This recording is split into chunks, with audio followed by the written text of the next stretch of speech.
Nanti kalau ada yang tertentu, ada yang nggak ikut, Anda bikin di situ, perusahaan di situ. Anda untung banyak nanti. Ya gitu. Jadi kita nggak ganggu dulu daya beli sebelum dorongan ekonomi masuk ke sistem perekonomian.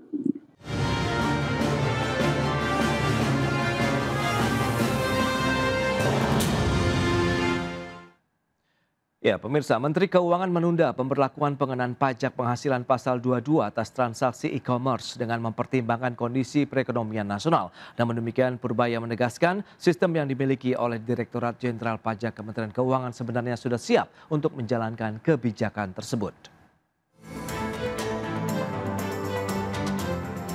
Menteri Keuangan Purbaya Yudi Sadewa mengatakan pemerintah memutuskan untuk menunda penerapan pajak bagi pedagang di ekosistem e-commerce yang seharusnya mulai berlaku sejak 14 Juli 2025 lalu. Purbaya menjelaskan alasan penundaan kebijakan tersebut karena pemerintah masih mempertimbangkan kondisi perekonomian nasional agar kebijakan tersebut tidak mengganggu daya beli masyarakat. Purbaya mengatakan apabila dampak dari kebijakan pemerintah yang mengucurkan dana sebesar 200 triliun rupiah ke Bank Himbara mulai terlihat di sektor real, maka ia akan mempertimbangkan kembali penerapan pajak bagi pelaku e-commerce.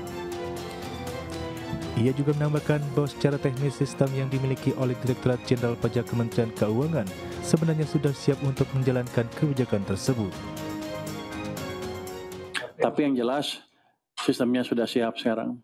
Berarti menunggu ekonominya lebih kondusif dulu baru nanti. Betul. Betul. Iya. Bukan, iya akan seperti itu. Semuanya, bukan e-commerce tertentu, semuanya. Semua. Kira-kira begitu. Nanti kalau ada yang tertentu, ada yang nggak ikut, Anda bikin di situ, perusahaan di situ. Anda untung banyak nanti.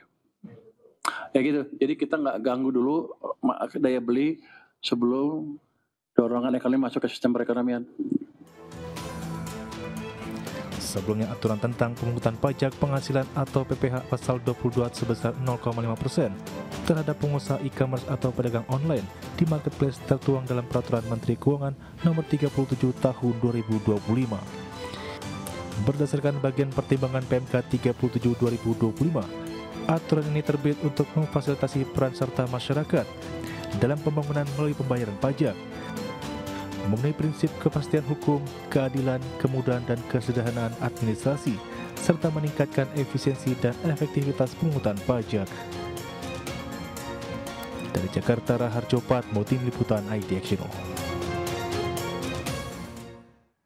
Ya, pemirsa, untuk membahas tema kita kali ini, tarik ulur rencana pemungutan pajak pedagang daring. Kita sudah tersambung melalui Zoom bersama dengan Bapak Ruben Huta Barat, Deputi Direktur Center for Indonesia Taxation Analysis atau CITA. Kemudian juga ada Bapak Budi Primawan, Sekjen Asosiasi E-commerce Indonesia. Langsung saja kita sapa. Halo, Pak Ruben, apa kabar Pak? Baik, Pak Pras, apa kabar? Kabar baik juga, terima kasih atas waktu yang disempatkan. Pak Budi, apa kabar Bapak? Baik, apa kabar juga Pak Pras? Baik, terima kasih juga atas waktu yang disempatkan. Pak Ruben, sebelum membahas lebih jauh, review dari Anda terkait dengan upaya-upaya pemerintah untuk bisa terus menggali nih alternatif lagi sumber-sumber penerimaan negara dari perpajakan. Menurut Anda bagaimana begitu? Apakah memang masih akan ada potensi-potensi yang masih bisa digali kah? Atau Anda melihat ya tadi Pak Purbaya masih mencoba menahan diri nih kaitannya dengan menjaga lagi-lagi kita bicara daya beli masyarakat saat ini Pak Ruben? Oh ya, upaya pemerintah dalam hal ini yang terkini adalah berusaha memajaki sektor perdagangan melalui marketplace, di mana upaya ini merupakan upaya untuk memperluas basis pemajakan. Seharusnya kita apresiasi ya, karena upaya perluasan basis pemajakan itu bukan upaya yang mudah ya, termasuk upaya yang sulit jika dibandingkan dengan upaya intensifikasi terhadap wajib pajak ya. Karena selain menambah penerimaan, juga yang harus dilihat adalah upaya memperluas basis pemajakan ini juga dapat meningkatkan kepercayaan kepada sistem yang dibangun oleh otoritas perpajakan, karena masyarakat pembayar pajak yang selama ini sudah patuh melaksanakan kewajiban perpajakannya, melihat juga bahwa pemerintah berupaya juga menjaring wajib pajak yang selama ini diketahui memperoleh penghasilan namun belum melaksanakan pemenuhan kewajiban perpajakannya secara benar. sehingga ketika tingkat kepercayaan kepada otoritas perpajakan itu tumbuh, maka tingkat kepatuhan secara self compliance dari wajib pajak itu akan meningkat, yang justru menjadi penopang utama dari penerimaan pajak. Demikian review saya. Baik, itu Pras. dia ya dengan beberapa upaya yang sudah dilakukan begitu. Nah, dari sisi pelakunya sendiri begitu Pak Budi, Anda melihat apakah memang ya kita bicara dengan tadi ada yang ditunda begitu ya terkait dengan kebijakan ini, menurut Anda ya mau angin segar begitu bagi e-commerce atau bagaimana Pak Budi? Sebenarnya begini, Ya. yang 14 Juli itu bukan mulai ditarik pajaknya, itu peraturan Menteri Keuangan nomor 37 baru keluar.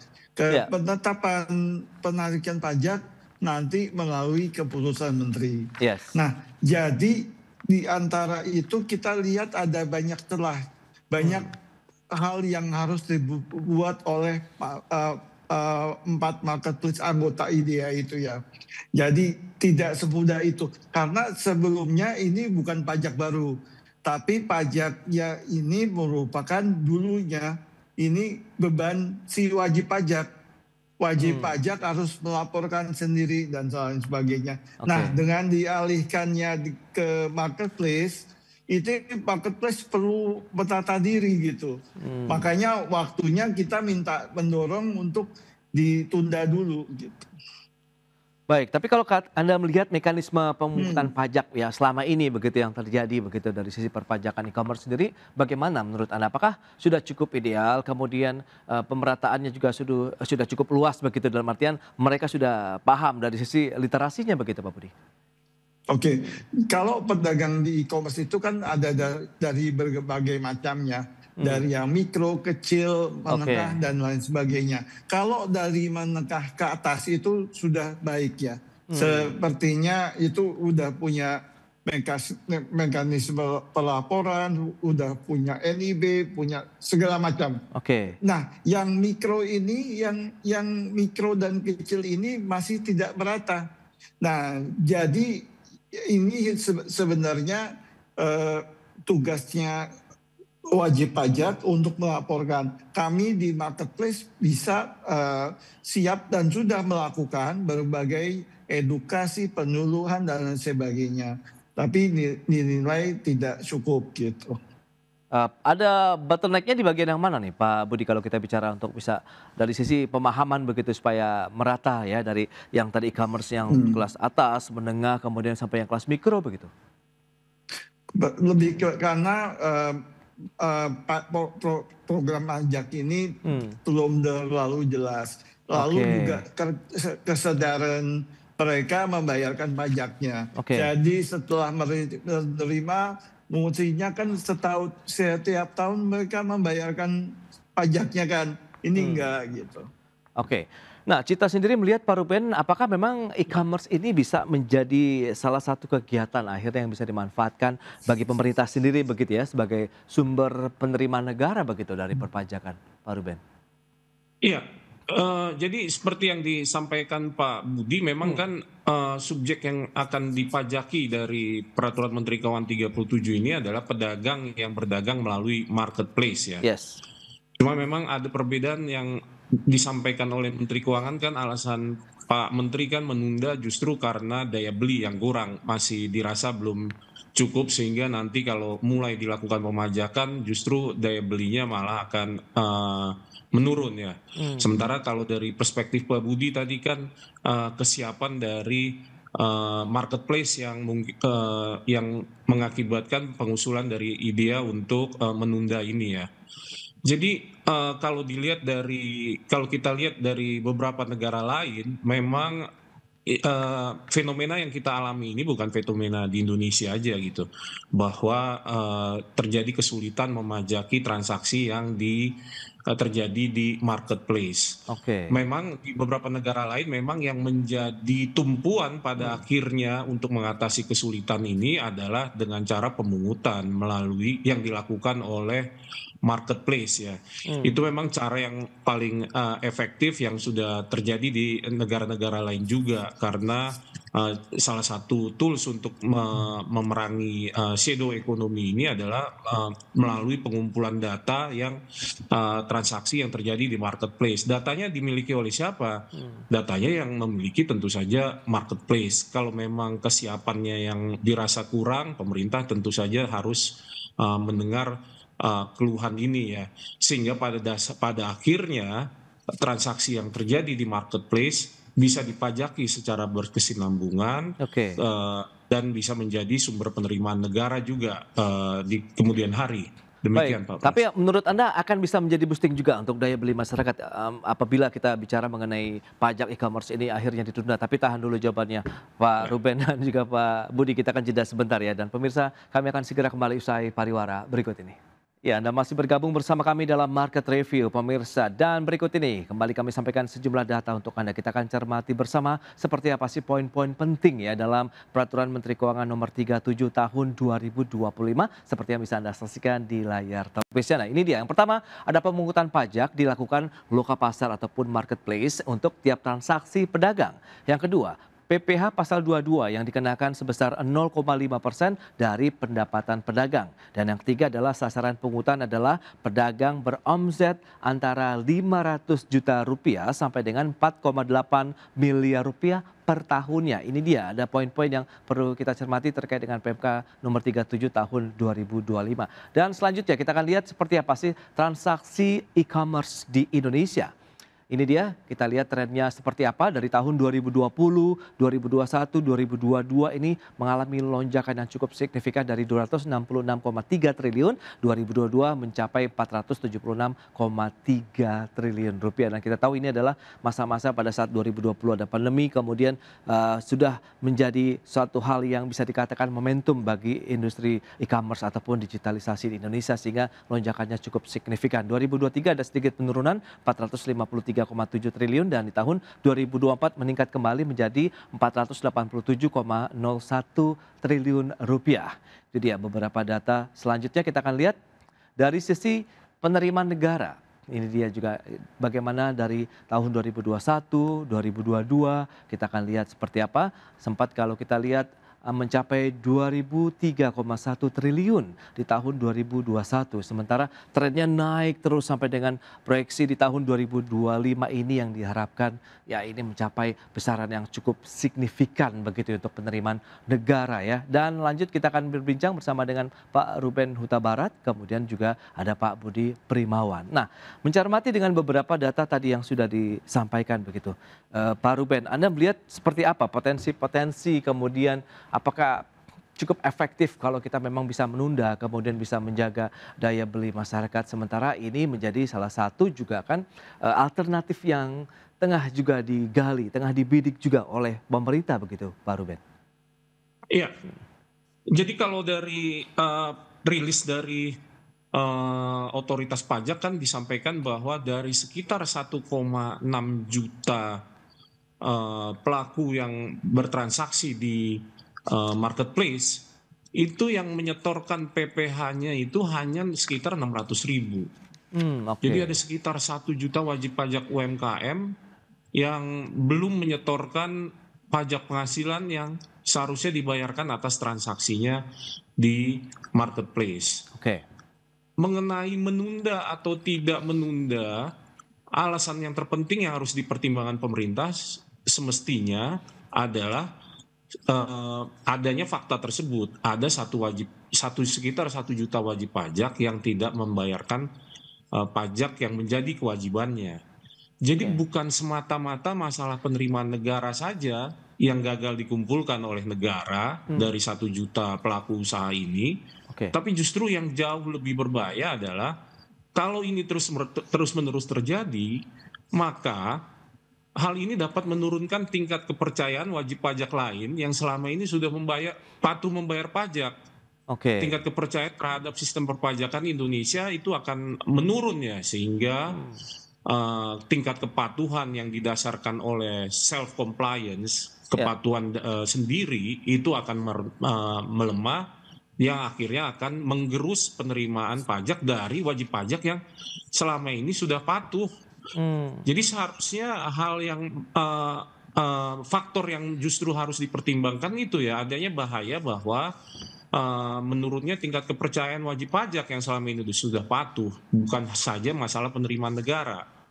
Itu yang harus dipertimbangkan mungkin ya, untuk menunda atau tidak menunda. Oke, Pak Ruben. Nah, lantas Pak Budi, Anda melihat bagaimana kalau dari sisi pelaku e-commerce sendiri yang menyikapi penundaan ini, kemudian bagaimana juga Anda melihat penundaan bagi pelapak e-commerce-nya sendiri begitu. Anda melihat ya perlu adakah memang proses pembenahan, kemudian pendampingan ataupun lagi-lagi kita bicara mengenai sosialisasi dan edukasi yang masih perlu ditingkatkan lebih jauh lagi begitu, Pak Budi. Oke, kalau tadi Pak Ruben mengatakan 1,6 juta transaksi e-commerce ya. Kalau berdasarkan angkanya UMKM sendiri itu jauh lebih besar. Jadi sebenarnya sumber tidak membayar pajak itu bukan hanya pedagang online, tapi pedagang UMKM offline juga banyak, Pak. Jadi kita mesti melihat secara keseluruhan UMKM-nya. Nah, perusahaan usaha kecil dan mikro itu menjadi salah satu penyebab kepatuhan pajak mulai tidak dipenuhi gitu.